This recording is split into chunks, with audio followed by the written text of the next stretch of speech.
So that's one of the nice things about cannabis is that even long after that the high that some people seem to have a real problem with, long after that high goes away, the medicine's still working in you, isn't it?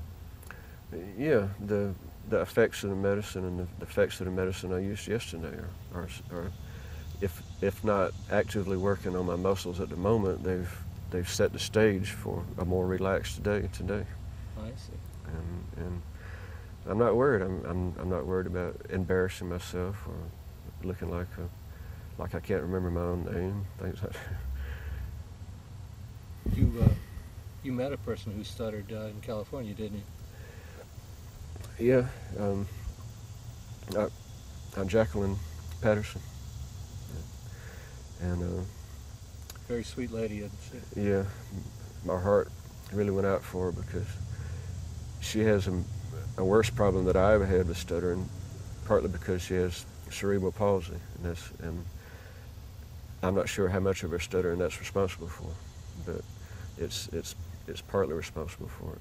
And in the Showtime documentary, In Pot We Trust,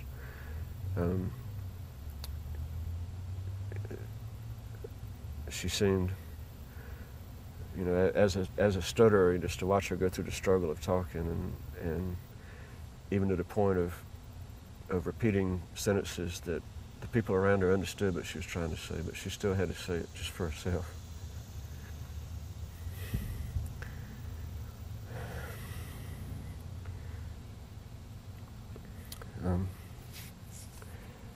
And she's doing well. She moved to California and has access to better cannabis and is doing well and is speaking in front of people.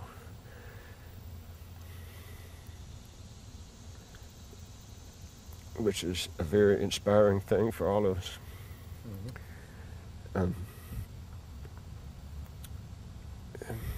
People who don't experience things like this, who don't have that difficulty, that wall that keeps them from being able to socialize with other people, some people might not really understand that, but I sure hope that they do from hearing you speak.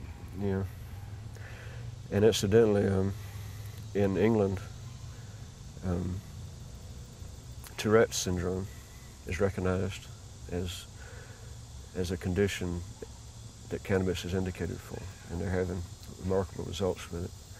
And Tourette's is kind of a cousin of stuttering, I think. I think they're similar. And another little bit of cannabis history, of medicinal cannabis history. A doctor in California who just passed away last year, Dr. Todd Mikuria, who wrote the marijuana papers back in 1970, I think, along there somewhere. He was one of the pioneers of truly understanding what this medicine can do.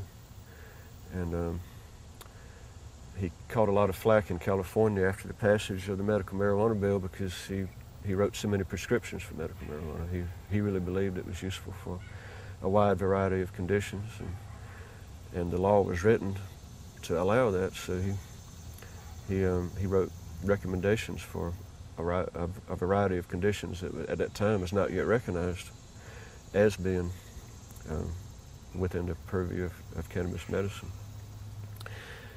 And two prescriptions, two recommendations that he wrote were for stuttering, and one of those persons was me. Really? And I found out later that he was raked over the coals by the California Medical Association for doing that. Because they said stuttering was not a real disease or something. It was a trivial thing. Some of the politicians like to joke that it's just kids, people wanting to get high coming into medical marijuana dispensaries, and they have a hangnail, and they say, oh yeah, I need some pot for this, and they make a big joke out of it, but that's not the way it is there. The most common condition is chronic pain, and those people I know really need it. And they're all kind of more subtle conditions that people might not see on the surface. And people might not be in a wheelchair, but these conditions are real. And cannabis is real medicine It really does help. Yes, and I thank Dr. Todd for doing that to me and for me and getting the word out that it can help other people. He's a good man.